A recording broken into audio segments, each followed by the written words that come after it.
Okay. ఇది రమత్ gun area, ఇది రమత్ gun బెనీబర్గ్ area. ఇటు ముందు వెళ్తే టెలవి.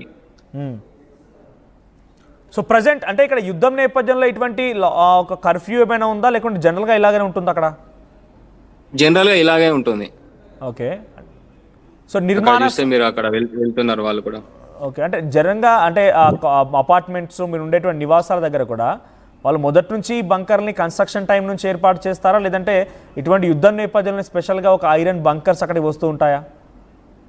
లేదు, ముందు కన్స్ట్రక్షన్ నుంచి వెళ్ళి ఇక్కడ ప్రతి అపార్ట్మెంట్ కైనా కన్స్ట్రక్షన్ నుంచి వెళ్ళి బంకర్ అనేది ప్రొవైడ్ చేస్తారు. బంకర్ ప్రొవైడ్ చేయకుంటే ఇక్కడ కన్స్ట్రక్షన్ అనేది జరగదు అంట ఇక్కడ రూల్ ప్రకారం. ఓకే.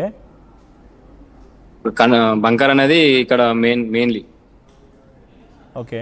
సో ఇప్పుడు అక్కడ ఉన్న వారికి ఎవరు కూడా ఆందోళన లేదంటారా? అంటే భారతీయులు ఉన్నారు, చాలా మంది తెలుగు వాళ్ళు ఉన్నారు, ఎవరు కూడా ఆందోళన లేదు. ఎందుకంటే ఇరాన్ కూడా ఏమాత్రం వదిలిపెట్టము, తప్పకుండా సమాధానం చెప్తామంటోంది. ఏకంగా ఇజ్రాయెల్ అక్కడ న్యూక్లియర్ స్థావరాలను టార్గెట్గా దాడులు చేసింది, రేడియేషన్ లీక్ అవుతుంది అన్నట్టుగా ఇంటర్నేషనల్ లెవెల్లో చర్చ జరుగుతోంది.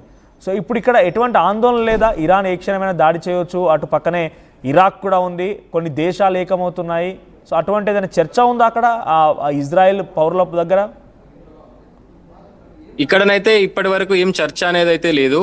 నార్మల్ గానే అందరూ నిన్న నైట్ మాత్రం 6 వరకు వచ్చాయి మిసైల్స్, వాటి అన్నిటినీ తిప్పి కొట్టేసింది. కాకపోతే దాంట్లో ఒక 2 మిసైల్స్ మిస్ఫైర్ అయినాయని చెప్పారు. ఓకే. ఐరన్ రూమ్ అనేది వాటిని గాల్లో పేల్చేసింది. ఆ పేల్చేసిన తుకడాలు అనేటి కొన్ని టెలవిలో కొన్ని బిల్డింగ్స్ పైన వాడి కొంచెం నష్టం వాటిల్లిందని చెప్పారు. మీ దగ్గర ఉన్న దాని ప్రాంతాల్లో ఏమైనా నష్టం వాటిల్లిందా? అంటే మీరున్న ఏరియాస్ లో ఆ మిసైల్ లాంటి కనిపించడం కానీ? మేమున్న ఏరియాలో ఎలాంటి నష్టం పాటించలేదు, ఎలాంటి మిసైల్స్ కూడా రాలేదు. కాకపోతే మాకు ఇక్కడ గాల్లో నైట్ లో చూసాము. ఓకే. ఎయిర్ లో ఏర్పడ్డాయి. సో ఎట్లా ఉంటుంటే అంటే ఫైర్ నిప్పులు కక్కుతూ వస్తూ ఉంటాయి ఆ మిసైల్స్ అన్ని కూడా? మనం కింద నార్మల్ గా 12 షాట్ అనేటి బాంబ్స్ పెడతాం కదండి కింద. ఓకే. వాళ్ళ పటాసులు లేక పైనకి వెళ్ళి అక్కడ పేల్చేస్తున్నాయి డ్రోన్స్ ని. Okay. So if don't mind మా కోసం కొంచెం ఆ బంకర్స్ కూడా చూపించగలుగుతారా? మీ దగ్గర మళ్ళీ వస్తా నేను, ఆ లోపుగా మరిన్ని అప్డేట్స్ అందిస్తాను. ఒకసారి బంకర్ ని చూపించండి. సో ప్రతి ఇంటికి కూడా రైట్ అఖిల్ గారు will get back to again, మళ్ళీ వస్తాం మీ దగ్గరికి. ఒకసారి బంకర్ దగ్గరికి వెళ్ళండి.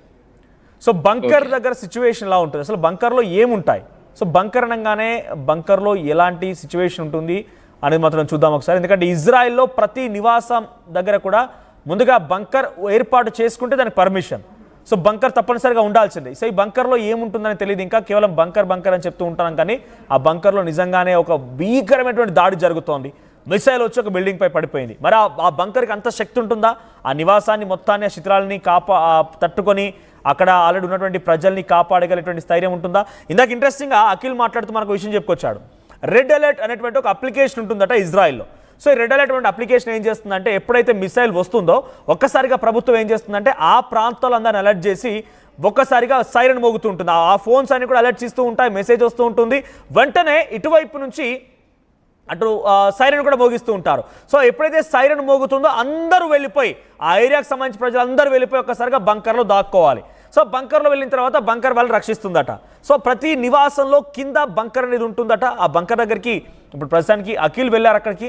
సో అఖిల్తో మాట్లాడదాం మళ్ళీ. సో ప్రజలు మీరు చూస్తున్నారు కదా, ఇది రమ్గంద్, సో రమాగంద్ ఏరియా. ఆయన చెప్తున్నట్టుగా ఈరోజు షాబాద్ అంటే ఇది ఒక హాలిడే ప్రకారంగా అక్కడ పబ్లిక్ సంబంధించి ట్రాన్స్పోర్టేషన్ ఉండదు, పబ్లిక్ మొబిలిటీ ఉండదు, కేవలం ప్రైవేట్ వెహికల్స్ మాత్రం వెళ్తూ ఉంటాయి. సో ఇక్కడ ఇజ్రాయెల్ ఏం చేస్తోంది, ఇజ్రాయెల్ పైన అటువైపు నుంచి 9 అణుబాంబులు ఎక్కుపెట్టి ఉన్నాయి. ఇరాన్ ఏ క్షణమైన ఈ అణుబాంబులు మా పైన ప్రయోగించవచ్చు, అందుకే మేము పక్కాగా ప్లాన్ వేసి ముసాద్ లాంటి ఒక ప్రముఖమైనటువంటి ఇంటెలిజెన్స్ సంస్థ మా దగ్గర ఉంది, ప్రపంచంలోనే అత్యాధునిక హై టెక్నాలజీని ఉపయోగించండి ముసాద్ లాంటి ఇంటెలిజెన్స్ సంస్థ మా దగ్గర ఉంది. ఆ విషయాన్ని మేము పసిగట్టాం, అందుకే మా లెఫ్టినెంట్ జనరల్ ఇమాయల్ జమీర్కి మేము సమాచారం అందించాం. శుక్రవారం రోజున ఇరాన్ పైన దాడి చేయమని చెప్పాం. అందుకే నటన్జా తర్వాత ఇతర కీలకమైన ప్రాంతాల్లో దాడులు జరిపి మేము అక్కడ న్యూక్లియర్ రేడియేషన్స్ని పేల్చాలనుకున్నాం. ఆపరేషన్ రైజింగ్ లయన్ అనేటువంటి ఒక పేరుతో ఈ దాడులు కొనసాగించింది. ఆ తర్వాత దానికి ప్రతిదాడిగా ఇరాన్ కూడా ఇజ్రాయెల్ పైన దాడి చేయడం మొదలుపెట్టింది. ఇరాన్ ఏం చేసిందంటే సుమారుగా 800 డ్రోన్లని ఇజ్రాయెల్ పైన ప్రయోగించింది.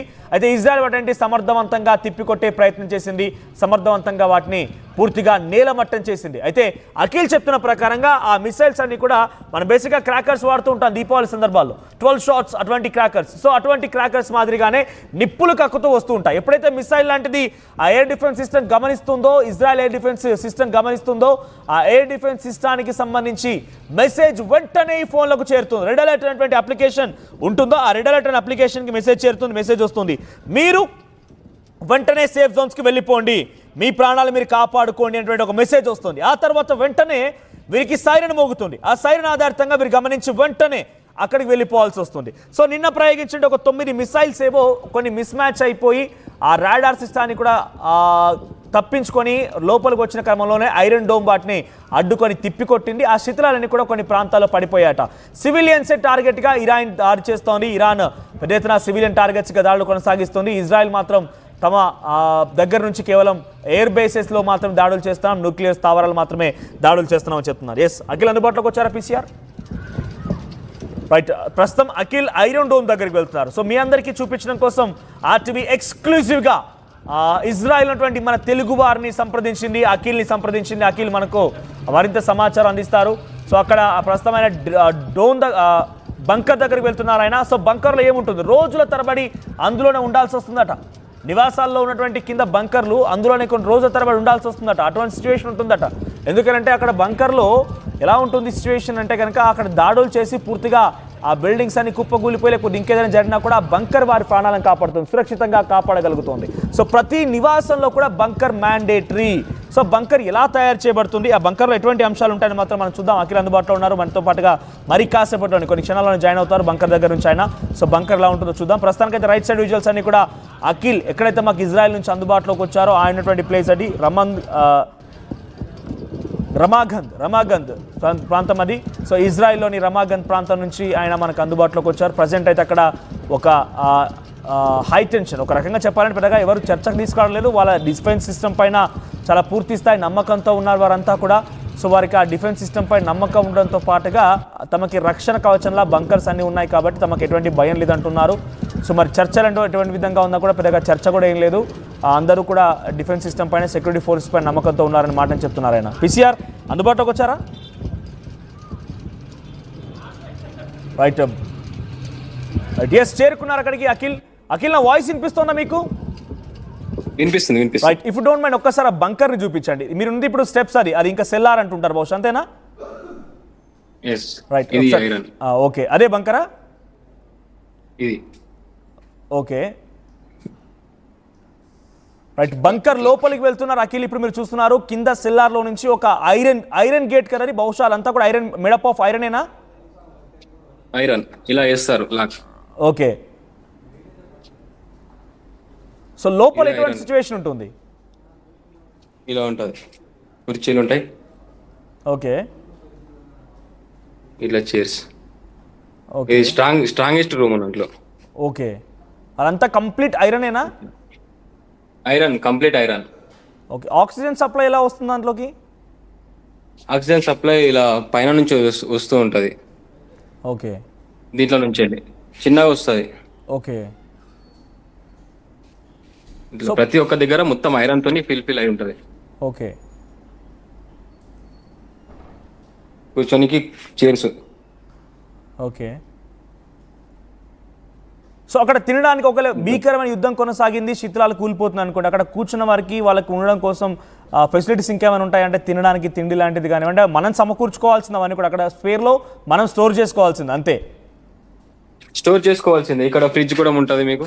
ఓకే, అదన్నీ మనం అరేంజ్ చేసుకోవాల్సినవన్నీ కూడా ఇక్కడ ఈ బిల్డింగ్ వాళ్ళు, అపార్ట్మెంట్ వాళ్ళు, ఈ అపార్ట్మెంట్ ఓనర్ అయితే ఎవరైతే ఉన్నారో వాళ్ళు అన్ని ఇక్కడ ఫెసిలిటీస్ అన్ని సమకూర్చి వెళ్ళిపోతారు. ఓకే, సో వాష్రూమ్స్ లేకపోతే మహిళలు ఉండడానికి అన్నింటికి ఏర్పాట్లు ఉంటాయి అక్కడ? అన్నింటికి ఏర్పాటు ఉంటుంది.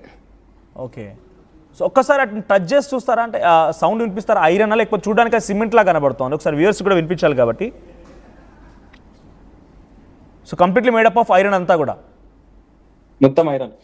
ఓకే, సో ప్రతి నివాసంలో ఇటువంటి ఒక ఐరన్ డోమ్ లాంటిది ఉంటుంది, రైట్? సారీ, బంకర్ ఉంటుంది.